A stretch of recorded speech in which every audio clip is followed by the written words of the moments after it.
The trading station hung in the darkness of space like a massive wheel spinning slowly against the stars. It was called Nexus 7, and it served as a meeting point for dozens of species from across the galaxy. Commander Vexter of the Kaurith Empire stood near the central marketplace with his arms crossed over his armored chest. His species stood nearly 8 feet tall with dark blue skin that looked almost like stone, and their eyes glowed a faint red in the dim station lighting. The Kaurith were warriors. Everyone in the galaxy knew this. They had conquered 12 star systems through strength and discipline, and they took great pride in never showing weakness or emotion. Vexter watched the crowds move through the market with disgust. So many soft species here. He thought traders who solved problems with words instead of action. Diplomats who smiled when they should fight. His attention shifted when he noticed a group of humans entering the marketplace. They had arrived on a colony ship that was stopping for supplies before. Heading to a new settlement world, humans were still new to the galactic community, only 15 years since first contact, and most species were still trying to understand them. They looked weak with their soft skin and small frames, yet they had spread across dozens of worlds with surprising speed. The human group consisted of families with children of various ages. They moved through the market with curious eyes, pointing at alien goods and speaking in their quick, animated way. One human child broke away from her parents to look at a display of glowing crystals from the Andari system.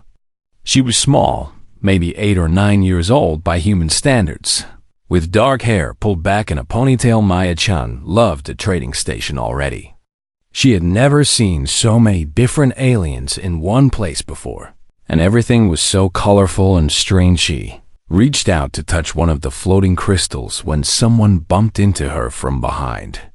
She stumbled forward, and her elbow knocked into something hard.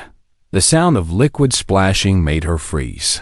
She turned around slowly and looked way up at the tall alien warrior she had accidentally hit. His drink had spilled all over his armor, and his red eyes were staring down at her with an expression she couldn't read. "I'm sorry," Maya said quickly, her voice small. Her parents were across the marketplace, looking at medical supplies. They hadn't seen what happened, yet Vexter felt anger rise in his chest like heat. This weak creature, this child, had made him spill his drink in front of his soldiers among the Kaurith. Such clumsiness required correction. Children learned through discipline, through understanding that actions had consequences. "You should watch where you move, small one," Vexter said, his voice like grinding stones. Maya backed up a step. Something in his tone scared her. "I said I'm sorry," she repeated, looking around for her parents. "Sorry is not enough," Vexter replied. His hand moved faster than Maya could react. He struck her across the face with the back of his hand, not with full force, but with enough strength to teach her. Maya flew backward and hit the ground hard. Pain exploded in her arm as she landed, and she heard something crack. The marketplace went silent. Maya couldn't breathe for a moment. The pain in her arm was so intense that she couldn't even scream at first. Then, the sound came, a child's cry of pure agony. "Mama-ya." Her mother's voice cut through the crowd like a knife. Sarah-chan was running before her brain fully processed what she had seen. Her daughter was on the ground, holding her arm at a wrong angle, blood running from her nose. Michael-chan, Maya's father, was right behind his wife. His face had gone completely white. They reached Maya in seconds, and Sarah dropped to her knees beside her daughter while Michael stood and faced the Kaurith warrior. "What did you do?" Michael's voice was quiet, too quiet. Other humans from the colony ship were gathering now. They had heard Maya's cry. Vexter felt no shame. The child had needed correction, and he had provided it. "I taught your offspring to be more careful," he said simply. "She caused me to spill my drink." Michael-chan stood very still. Every muscle in his body wanted to attack this creature, to make it hurt the way his daughter was hurting. But he could see the other Kaurith warriors moving closer, their hands near their weapons. There were at least 20 of them, all armed. You broke her arm, Michael said. And his voice shook, not with fear, but with rage he was barely controlling. Then she will remember the lesson. Vexter replied. Sarah had carefully lifted Maya, who was sobbing in pain. Other humans surrounded them protectively. One of them, a doctor from the colony ship, examined Maya's arm with quick, gentle hands. Broken in 2 places, the doctor said quietly. We need to get her to the medical bay now. The station security arrived then, 3 insectoid Chithraks in their official uniforms. They looked at the scene with their multifaceted eyes. What is happening here? The lead security officer asked. Michael turned to them, still keeping himself between his family and the Calrith. That warrior assaulted my daughter, he said, pointing at Vexter. She's 8 years old, and he broke her arm because she accidentally bumped into him. The Chithrax officers clicked their mandibles together in their version of a sigh. The Calrith have different customs regarding discipline, one of them said. This appears to be a cultural misunderstanding. Cultural misunderstanding, another human said, her voice rising. He attacked a child. We will file a report, the lead Chithrak said. But his tone suggested nothing would come of it. Michael looked at the security officers, then at the Calrith warriors who stood ready for violence, then at his daughter crying in his wife's arms. Every instinct screamed at him to fight. But logic said that would only get them all killed. We're leaving, he said finally. The humans gathered together and moved as a group toward the docking area where their ship waited. They formed a protective circle around Sarah, and Maya. Vexter watched them go with satisfaction. The lesson had been taught, and the humans had shown their weakness by running. What he didn't notice was the look in every human's eyes as they left the cold, calculating stare of predators memorizing a threat on the human colony ship. Maya's arm was set and treated while her parents sat beside her. Other families came to check on her, and children left small gifts and drawings. Captain Rodriguez, the ship's commander, stood in the medical bay doorway and watched the scene with a heavy heart. How is she? He asked quietly. She healed, the doctor replied. But she's terrified. Rodriguez nodded slowly. He was already composing the message he would send back to Earth, to the colonial authority, to the military. Other humans on the station were sending messages to their friends, family, news networks. The story of what happened to Maya Chun was spreading through human space at faster than light speed in the Calra section of the station. Vexter shared drinks with his soldiers and laughed about the incident. Did you see how they ran? One soldier said. Humans talk of peace and cooperation, but they have no spine. Vexter raised his glass in agreement. He had no idea that he had just made the worst mistake of his life. He had no idea that hurting one human child had just triggered a response from an entire species, and he had no idea that humanity's silence in the hours that followed wasn't weakness. It was something far more dangerous. It was calculation. The message traveled through quantum communication relays faster than most ships could fly. Within 6 hours of the incident, every human colony, station, and ship in the galaxy had heard what happened to Maya Chan on Earth. In the halls of the Colonial Defense Ministry, Admiral James Kowalski read the report 3 times. Each time, his jaw clenched tighter. Get me everything we have on the Calrith, he said to his aide. Military positions, trade agreements, economic dependencies, everything. Similar conversations were happening across human space. Corporate executives reviewed contracts with Calrith companies. Colony governors assessed their defensive positions, and military commanders quietly began moving ships. The response wasn't loud or angry. It was silent and systematic on the Galactic Council station. Ambassador Elena Vasquez noticed the change immediately. The normally busy human diplomatic offices had gone quiet. Her assistant, a young man named David Park, entered her office with a tablet. Ambassador, you need to see this, he said. The incident at Nexus 7 is all over human networks. Elena read the report and felt her blood run cold. She had two nieces about Maya's age. Schedule a meeting with the Cowarth ambassador, she said, and prepare a formal complaint for the council. Already done, David replied. The Cowarth ambassador's office sent a response. Elena read it, and her expression hardened. The response essentially said that Cowarth child-rearing customs allowed for physical discipline, and that humans should not impose their soft values on other species. I see, Elena said quietly. She began typing a message to Earth, to her superiors in the diplomatic corps. She had been trained to negotiate, to find common ground, to build bridges between species. But right now, she wanted nothing more than to watch those bridges burn across the station in the council chambers. The observer for the eldest and ancient species called the Viridian watched the human section with growing concern.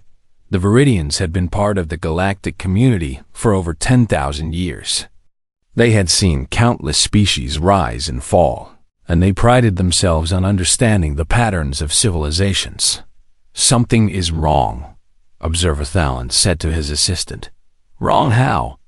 The younger Viridian asked. The humans have gone silent, Thalen replied. In all our dealings with them, they have been vocal, passionate, quick to debate and argue. Perhaps they are processing the incident. The assistant suggested. Thalen shook his head slowly. His long life had taught him to recognize danger, and right now, every instinct was screaming warnings. Bring me the human historical files, he ordered. I want to understand what we're dealing with. The assistant returned with data chips containing humanity's history as recorded, and shared when they joined the Galactic Community-a-thon began to read.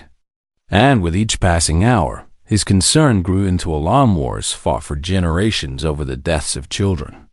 Entire nations destroyed because they had harmed the young. Civil wars and revolutions sparked by injustices against minor humans. He realized, were unique in the galaxy. They were one of the only species that had evolved as both predator and prey, and their protective instincts toward their young were hardwired at a genetic level. We need to warn the Council, Thalen said meanwhile. In Calra space, Commander Vexter had returned to his home fleet and thought nothing more of the incident.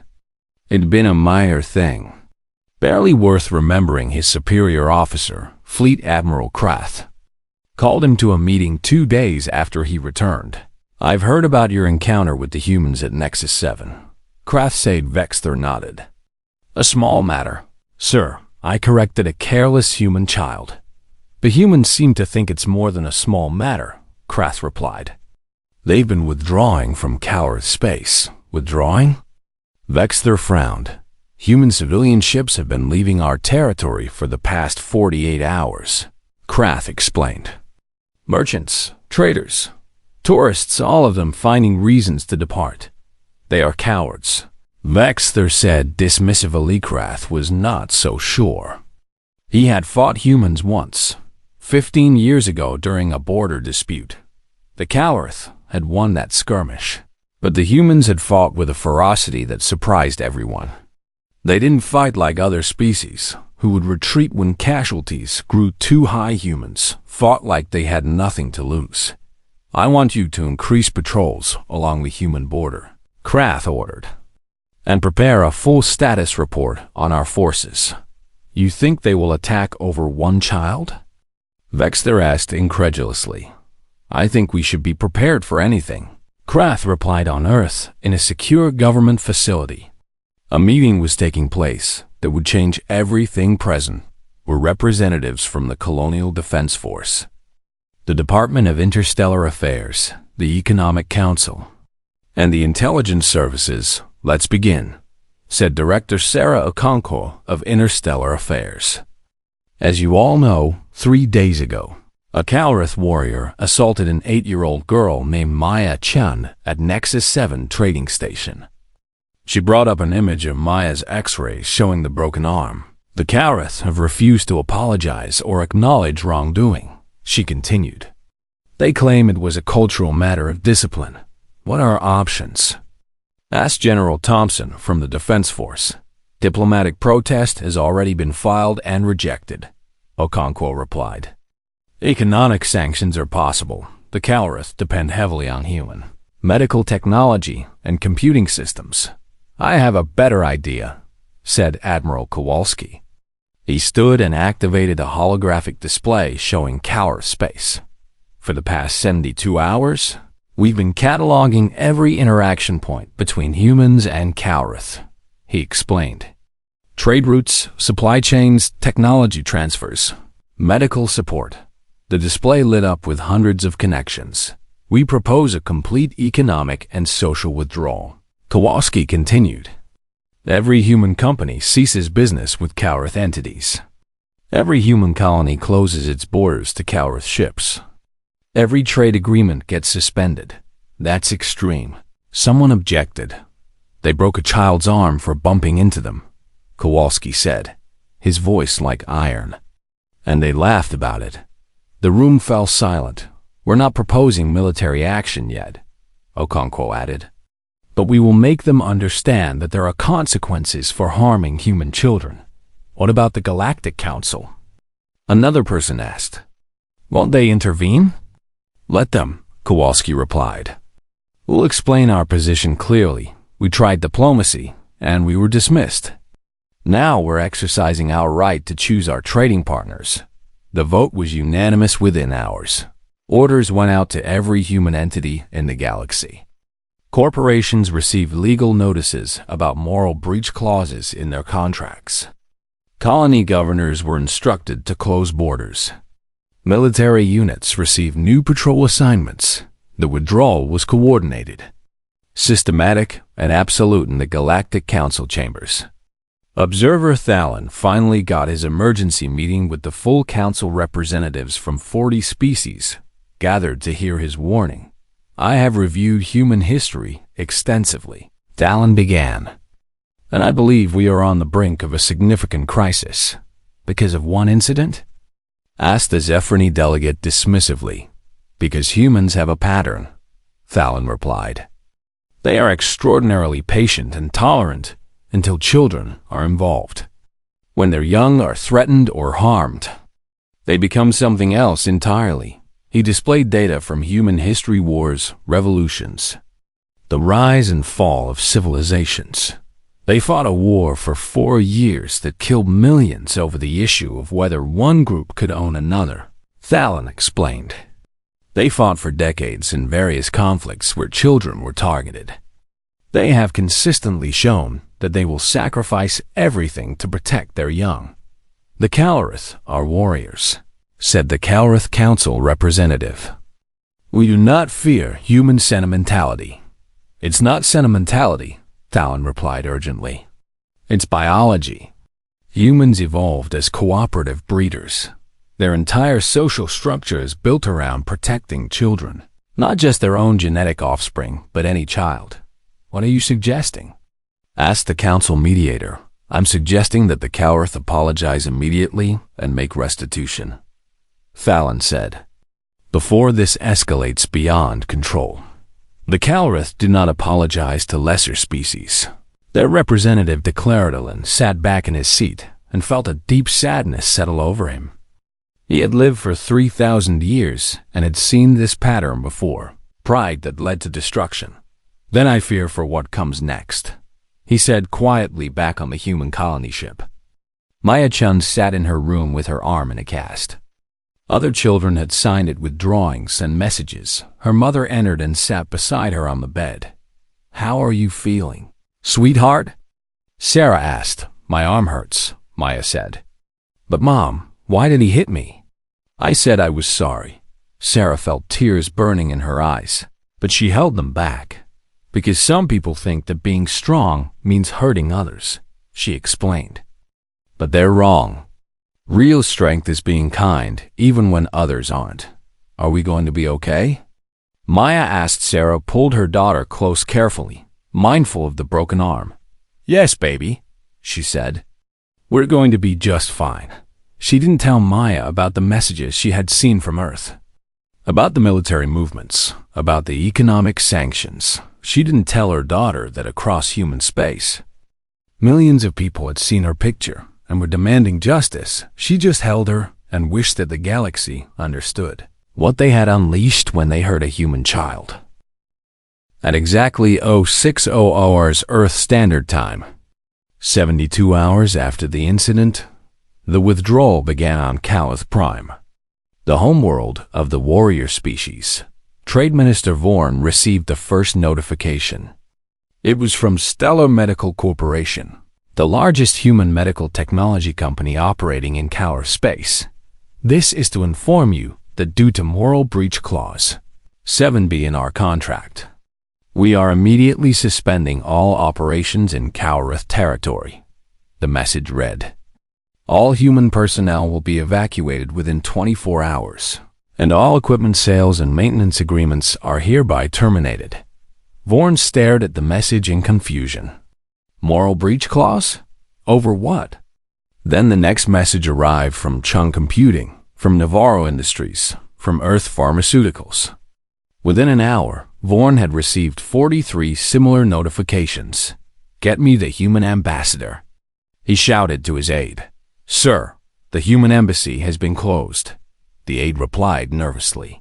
They evacuated their staff this morning. Vorn felt the first stirring of real concern at Nexus 7 station, where the incident had occurred. The change was dramatic. The human section of the trading post stood empty, shops closed, residences abandoned. The station master, a four-armed Quellan named Brix, walked through the deserted corridors with growing alarm. Humans represented 30% of the station's economy. Where did they all go? Brix asked his security chief. They left yesterday, the Chithrax replied. Every human resident, merchant, and visitor. They were very polite about it, paid all their outstanding debts, fulfilled all their immediate contracts, and then departed. Why? Brix demanded. The security chief shifted uncomfortably. It seems to be related to the incident with the Calith and the human child. That was resolved. Brix said, we filed a report. Perhaps the humans don't think it was resolved. The security chief suggested on the Galactic Council station. The emergency session was in chaos. This is economic warfare. The Calith representative roared. The humans are punishing us for a minor cultural disagreement. Ambassador Elena Vasquez sat calmly at the human delegation table. She had been preparing for this moment for days. If I may address the council, she said. Her voice cutting through the noise, the chamber quieted. The Calith representative claims this is about a minor disagreement. Elena began. Let me clarify what actually happened. She activated a holographic display showing medical scans, station security footage, and witness statements. A Calith warrior struck an 8-year-old child with enough force to break her arm in 2 places. Elena said, he did this because she accidentally bumped into him and made him spill a drink. She paused to let that sink in.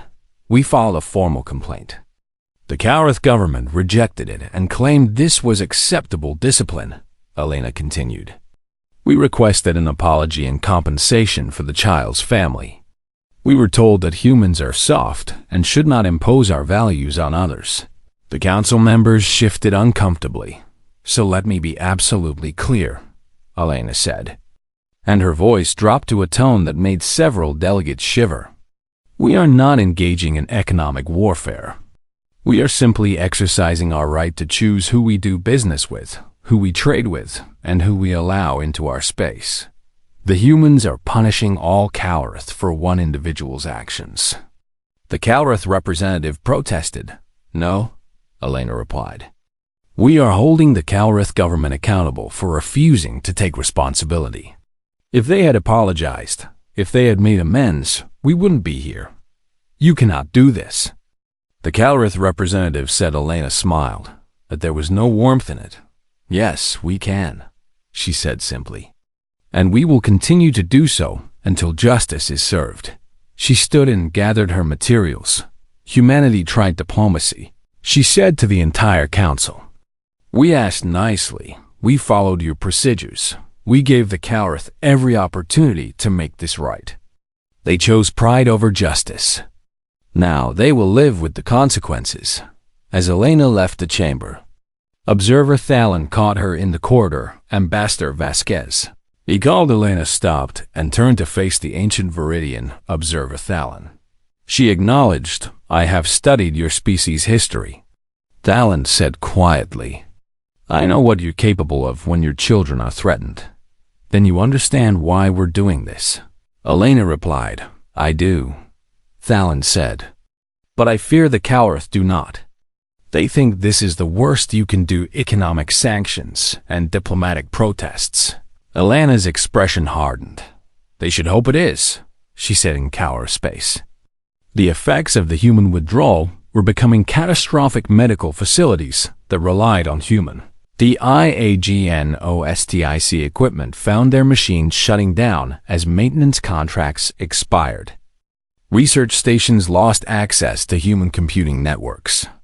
The Calrith military discovered that 20% of their supply chain depended on human components. Fleet Admiral Krath stood in the war room of the Calrith High Command and studied the reports with growing alarm. "This is worse than I thought," he said to his staff. "It's just economics," one of his advisors said dismissively.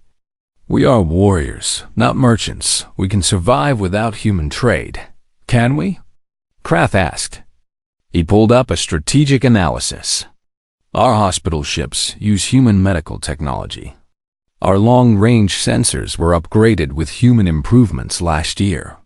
Our soldiers consume human-developed nutritional supplements because they're more efficient than our own."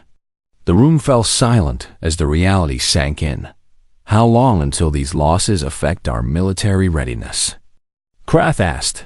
3 months, maybe less. Another advisor admitted. Commander Vexter stood in the corner of the room. And for the first time since the incident, he felt a flicker of doubt. "This is my fault," he said quietly. Everyone turned to look at him. "You corrected a disobedient child," one officer said. "The humans are overreacting." "Am I?"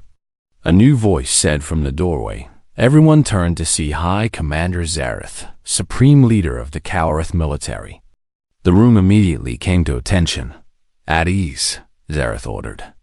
He walked to the strategic display and studied it for a long moment. "I have been reviewing the situation," he said finally, "and I have reached a conclusion. We underestimated the humans." "Sir?" Krath said carefully. "We saw their small size, their preference for diplomacy, their emotional nature," Zareth continued. "And we assumed these were weaknesses." He turned to face his officers. "But what if we were wrong?" he asked. "What if those traits are not weaknesses but adaptations? What if their emotions make them more dangerous, not less?" "They're running away from us," Vexter protested. "How is that dangerous?" "They're not running," Zareth said. "They're preparing." He pulled up new intelligence reports. "Human military vessels have been repositioning along our borders," he explained.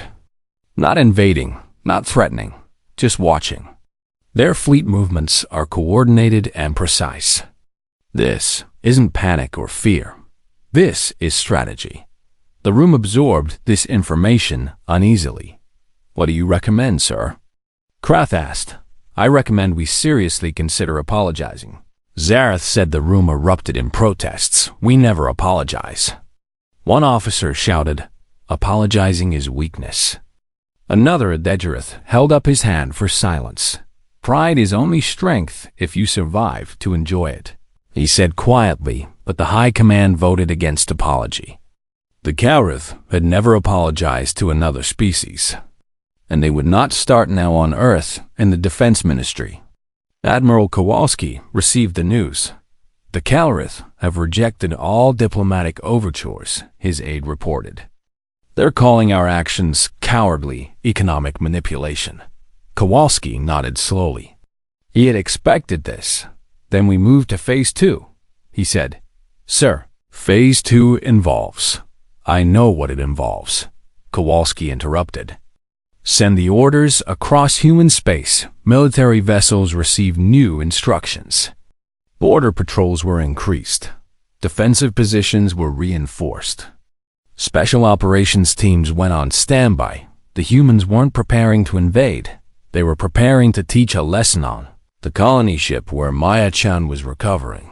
Her father Michael stood on the observation deck and looked out at the stars. Another parent, a woman named Dr. Lisa Martinez, joined him. "How's Maya doing?" Lisa asked. "Better," Michael replied. "She's scared, but she's tough. I heard what's happening back home," Lisa said. "The sanctions, the withdrawals," Michael nodded. "Good," he said simply. "You think it will be enough?" Lisa asked. Michael was quiet for a moment. "I hope so," he said finally. "Because if it's not, then what comes next won't be sanctions and diplomatic protests. What will it be?" Lisa asked. Though she thought she knew the answer, Michael turned to look at her, and his eyes held a coldness she had never seen before. "Justice," he said back on the Galactic Council station. Observer Thalen sat in his office and reviewed the latest reports with a heavy heart. The humans had drawn a line, clear and unmistakable. They would not tolerate harm to their children. Not from anyone, not for any reason. The Cowrath, blinded by pride and tradition, could not see the danger they were in. Thalen had lived for 3,000 years and had seen countless conflicts. He recognized the pattern that was emerging. This wasn't going to end with economics and diplomacy.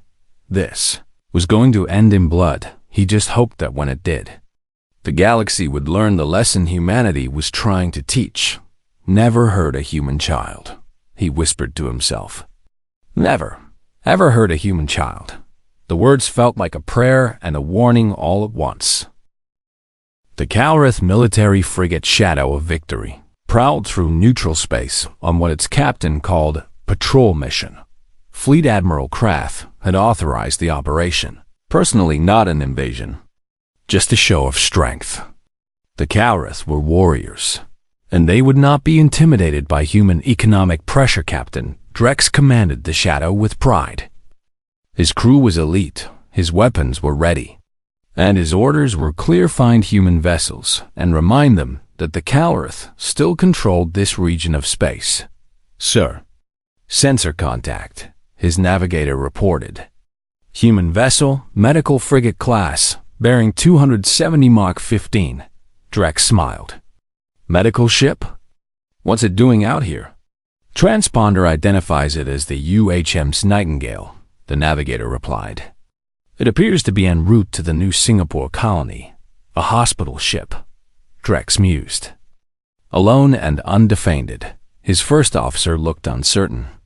"Sir, the Galactic Convention protects medical vessels during times of—" "We're not at war," Drex interrupted. "We're simply going to inspect their cargo. The humans have been acting suspiciously, and we have every right to ensure they're not smuggling weapons." "Sir, that's clearly just— Are you questioning my orders?" Drex asked dangerously. The first officer fell silent. The Shadow of Victory altered course to intercept aboard the Nightingale. Captain Jennifer Walsh was reviewing supply manifests when her sensor officer called out, "Captain, we have a Cowrath warship approaching on intercept course." Jennifer felt her stomach tighten. She had read the reports about Maya Chen, had seen the footage of the incident. Every human in the fleet knew what was happening. "Hail them," she ordered. "They're not responding to hails," communications reported. "Shields up, but do not arm weapons," Jennifer said. "We're a hospital ship. We're protected under galactic law." The Cowrath frigate came alongside, and Jennifer could see weapon ports opening. "They're targeting us," Tactical reported. Her voice tight. "Send a distress signal on all channels," Jennifer ordered. "And make sure our recorder buoys are active." The Cowrath boarding party breached the Nightingale's airlock with weapons. Drawn, Jennifer and her crew stood in the main corridor with their hands visible and empty. "I am Captain Jennifer Walsh," she said calmly. This is a medical vessel operating under Galactic Convention protection. You have no authority to. Captain Drex struck her across the face. Jennifer fell to the deck, blood running from her split lip. You will be silent, Drex said. We are here to inspect your cargo. The Calrith soldiers moved through the ship, ransacking medical bays and storage areas. They were looking for weapons, but all they found were medical supplies in one of the patient wards. A young girl lay in a medical bed recovering from surgery. Her name was Emma, and she was 6 years old. She had been injured in an accident on New Mars Colony and was being transported to the advanced medical facility on New Singapore. The Calrith soldiers entered her ward, and Emma started crying. Please don't hurt me, she whispered. One of the soldiers, not cruel by nature, but following orders, moved to search the room. Emma, terrified, tried to get out of bed and fell. She hit the floor hard, and her fresh surgical stitches tore open the ship's doctor. A man named Richard Chun, no relation to Maya, rushed to Emma's side. She just had surgery. He shouted at the Calrith soldiers. She could bleed out. A Calrith soldier, startled by the sudden movement and shout, fired his weapon reflexively. Richard Chun died instantly. Emma screamed. Captain Drex heard the weapon fire and rushed to the ward. He saw the dead doctor, the bleeding child, and his soldiers standing there with a smoking weapon. For the first time in his military career, Drex felt real fear. What have you done? He whispered. He rushed at me. The soldier protested. I thought he was attacking. Drex's mind raced. This was supposed to be a simple intimidation mission. No one was supposed to die. Get back to the ship, he ordered. Now. The Calrith soldiers retreated, leaving the human crew to care for their wounded and their dead. As soon as the shadow of victory disengaged, Jennifer Walsh sent out the emergency signal. Response was immediate. The human destroyer Griffin was on patrol 3 light hours away when they received the distress call. Captain Marcus Rivera read the report twice, his face growing darker with each word. How long until we can reach the Nightingale? He demanded. 2 hours at maximum speed. His navigator replied. Get us there in 1, Marcus ordered. And send a priority flash to Fleet Command. The Calrith have attacked a hospital ship and killed our people. The message reached Earth 6 hours later. Admiral Kowalski stood in the secure conference room with the Joint Chiefs, the Secretary of Defense, and a direct line to the President. They killed 2 of our medics and wounded a 6-year-old patient, Kowalski said, his voice carefully controlled. On a clearly marked hospital ship in neutral space, without provocation. Where is the Calrith vessel now? The President asked. We're tracking it, Kowalski replied. It returned to Calrith space, specifically to the Outpost Gamma Station. Options? The President asked. We have special operations teams ready, Kowalski said. We can extract the responsible parties and bring them to trial. Extract them from Calrith space? Someone asked. That's an act of war. They fired first, Kowalski replied. And they fired on a hospital ship? That's already an act of war, by any reasonable definition. The President was silent for a long moment. If we do this, we need to be surgical, she finally said. No civilian casualties, minimal collateral damage. We take only those responsible. Understood, Kowalski said. And Admiral, the President added. Make sure the galaxy sees exactly what we're doing and why. I want there to be no doubt about who the aggressors are here. 6 hours later, human special operations teams deployed from stealth ships positioned throughout Calrith space. The operation was called Broken Shield, and it involved 6 simultaneous strikes across 3 star systems at Outpost Gamma. The Calrith soldiers from the Shadow of Victory were celebrating their victory over the human hospital ship when the lights went out. The human special forces team breached the station so quietly that the first Calrith Knew of their presence was when stunners started firing Captain. Drex was in his quarters when his door exploded inward. 3 human soldiers in advanced combat armor swept into the room. Captain Drex of the Shadow of Victory. One of them said in perfect Cowrith, "You are under arrest for attacking a protected medical vessel and for murder of non-combatants." Drex reached for his sidearm. The stun blast hit him before his hand touched the weapon. Similar scenes played out across the station. Within 20 minutes, every Cowrith soldier who had participated in the raid on the Nightingale was in custody. The human team left as quietly as they had arrived. And when station systems came back online, the Cowrith security forces found a message displayed on every screen. The individuals we have taken will be tried in human courts for their crimes. If the Cowrith government had provided justice when we asked peacefully, this would not have been necessary. On Cowrith Prime, High Commander Zareth received the news in the middle of the night. They did what? He asked in disbelief. Human special forces infiltrated 6 of our military installations, his aide reported. They extracted 23 personnel total, everyone involved in the attack on the hospital ship. How many casualties did they inflict? Zareth demanded. None, the aide replied. They used non-lethal weapons throughout. The only damage was to security doors and systems, all of which can be repaired. Zareth sat down heavily. They could have killed everyone on those stations, he thought. They could have destroyed our defenses, could have taken hostages, but they didn't. They took only the guilty parties. Get me Fleet Admiral Krath, Zareth ordered when Krath arrived. Zareth shared the news. They showed us mercy, Zareth said quietly. They could have destroyed us, but they only took those responsible. Is it mercy or weakness? Krath asked. It's neither, Zareth replied. It's controlled, terrifying control. He pulled up tactical analyses of the human operation. Look at this, he said.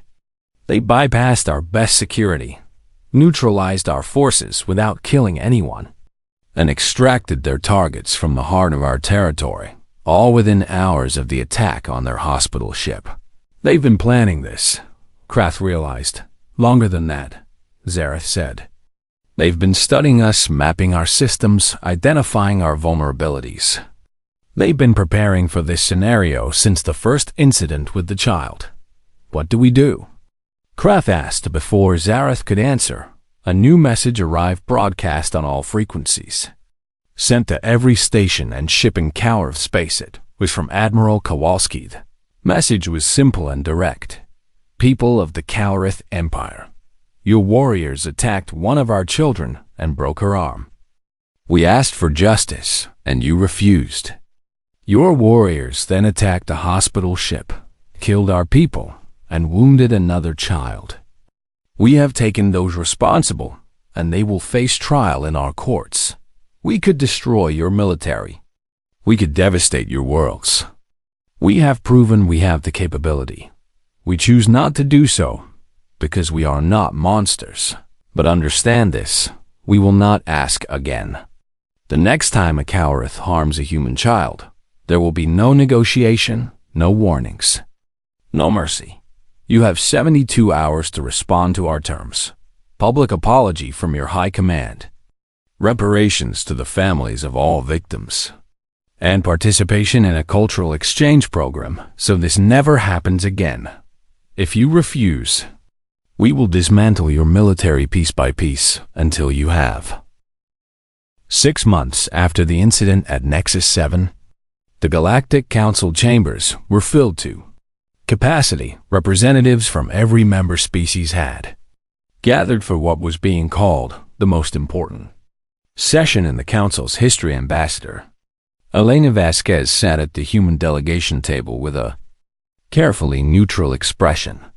Beside her sat Admiral Kowalski in full dress uniform, and behind them stood Captain Jennifer Walsh, who had survived the attack on the Nightingale. At the Cowrith table sat High Commander Zareth, Fleet Admiral Krath, and in prisoner restraints, but present at his own request, Commander Vex Thor, council mediator, a Viridian named High Judge Thalen, who had replaced the previous mediator, called the session to order. We are here to address the resolution of what has become known as the Chun incident, Thalen began, and to establish protocols to prevent such conflicts in the future. He turned to Zareth. High Commander, you requested to address this council. You may proceed. Zareth stood, and every eye in the chamber focused on him. For a proud warrior species to stand before the galaxy like this was unprecedented. 6 months ago, one of my warriors struck a human child, Zareth said, his voice carrying clearly. He broke her arm because she had accidentally bumped into him and caused him to spill a drink. The chamber was silent. When the humans asked for justice, we refused, Zareth continued. We claimed it was our cultural right to discipline as we saw fit. We called them weak for caring so much about one child. He paused and looked directly at the human delegation. We were wrong, he said. And those 3 words seemed to cost him everything. We were wrong about the humans. Wrong about their nature. Wrong about what their compassion means, Zareth continued. We mistook kindness for weakness and patience for cowardice. He gestured to the tactical displays. The humans could have destroyed us, he said. After we attacked their hospital ship and killed their people, they had every right to wage war. Instead, they surgically removed only those responsible for the crimes. They could have killed thousands, but they killed no one. Zareth's voice grew stronger. This was not weakness. This was strength beyond our understanding. The strength to hold power and choose not to abuse it. The strength to pursue justice instead of vengeance. He sat down, and Commander Vexter stood. The warrior who had struck Maya Chun looked different now. 6 months of human custody had changed him, though not through cruelty, through education. I have spent the past 6 months in human detention, Vexter said. I was not tortured or abused. Instead, I was required to study human history and psychology. He activated a display showing images from Earth's past. I learned that humans are unique in the galaxy. He continued. They evolved as cooperative breeders, which means their entire species participates in raising young, not just parents, but entire communities. More images appeared, humans of all types caring for children. I learned that humans will risk their lives for children who are not genetically related to them, Vexter said.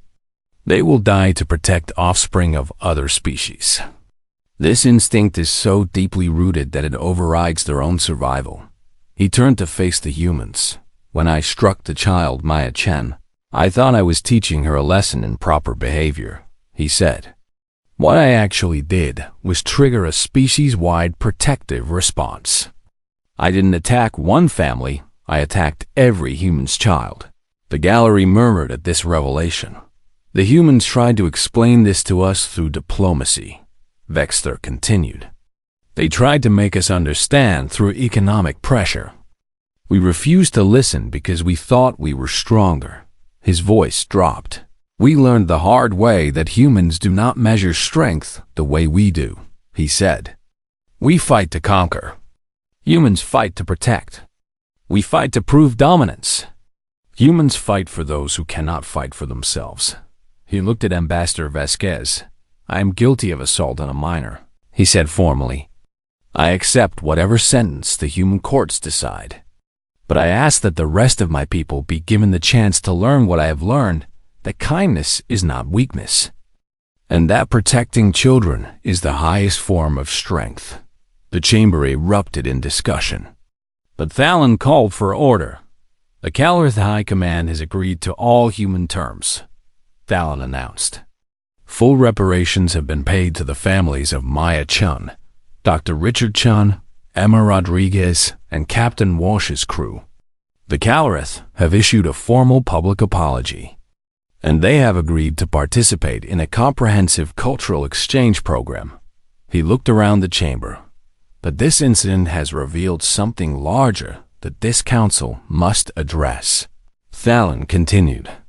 We have species from hundreds of different worlds, each with different values and customs. What happened here can happen again if we do not establish clear guidelines. Ambassador Vasquez stood. If I may, High Judge. Please. Ambassador. Alina walked to the center of the chamber. Humanity has learned many hard lessons throughout our history, she said. We have fought wars over ideology, resources, and territory. But the one thing that always united us across all cultures, all nations, all time periods was the protection of children. She pulled up data comparing different human civilizations. Societies that protected their young thrived. She explained.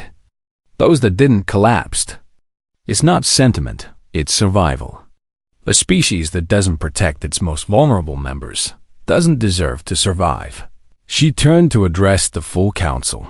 We proposed the Terran Child Protection Accord, Elena said.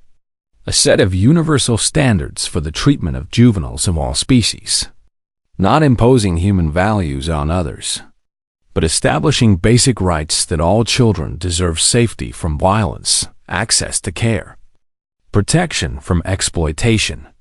Some species mature differently, a Quellan delegate objected. What is a child for one may be an adult for another. The Accord accounts for that, Elena replied. Each species defines their own age of maturity, but once defined, those individuals receive protection. Admiral Kowalski stood beside Elena. Let me be clear about what this means, he said. Humanity will enforce this accord. If any species harms the children of another, we will respond. Not with invasion, not with conquest, but with the same precision and determination we showed the Cowarth. You would make yourselves the police of the galaxy? Someone asked. No, Kowalski replied. We would make ourselves the protectors of those who cannot protect themselves. Any species is welcome to join us in this mission. The vote took 3 hours in the end. The Terran Child Protection Accord passed with near unanimous support. Only 2 species abstained, and none voted against it. The Cowarth voted in favor. After the session, Elena found Maya Chun waiting in the corridor. The girl's arm had long since healed. Though a small scar remained, Maya's parents stood nearby with other families affected by the incidents. Ambassador Vasquez, Maya said shyly, is it really over? Elena knelt down to be at Maya's eye level. Yes, sweetheart, she said. It's over. And because of you, children across the galaxy are going to be safer. Because of me? Maya asked, confused. Because you were brave, Elena explained. You told people what happened, and you let humans everywhere know that we need to protect each other. Maya thought about this. I wasn't brave, she said quietly. I was scared. Being brave doesn't mean you're not scared, Elena replied. It means you keep going even when you are. Nearby, Commander Vexter was being escorted to a transport that would return him to human custody to await trial. He saw Maya and stopped the human guards tensed. But Elena waved them back. Vexter approached slowly and carefully, went down on one knee. Cowarth gesture of profound respect. Young one, he said in heavily accented but clear English. I am the one who hurt you. I have no right to ask for your forgiveness. But I want you to know that I understand now what I did. Maya looked at this huge alien warrior who had caused her so much pain. She was quiet for a long moment. Then she said, something that would be recorded in galactic history. My mom says that real strength is being kind even when others aren't, Maya said. So I forgive you, but you have to promise never to hurt any other kids. Vexter bowed his head. I promise, he said. On my honor as a warrior and my shame as a fool, I promise. As he was led away, Observer Thalon approached the human delegation. Your species terrifies me, he said bluntly to Elena. I know, she replied. Not because of your violence, Talon continued, but because of your restraint. You had the power to destroy an entire civilization, and you used it only to teach them better. We're not monsters, Elena said quietly. We're just parents trying to keep our children safe. That's what terrifies me, Talon said, because I have seen what parents will do when their children are threatened. I have lived for 3,000 years, Ambassador, and I have never seen a species with such capacity for both creation and destruction. He paused. The Calrith hurt one of your young and learned a lesson that will echo through the galaxy for generations, Talon said. They learned that humans will give you chances, will try diplomacy, will offer peace, but if you harm their children, they will pursue you to the ends of the universe. Elena smiled sadly. That's not a threat, Observer, she said. It's just nature. Every species protects its young. We're just more organized about it. No, Fallon replied. Most species protect their own genetic offspring. Humans protect their children. That makes you unique and uniquely dangerous. Over the following months, the Terran Child Protection Accord was implemented across the galaxy.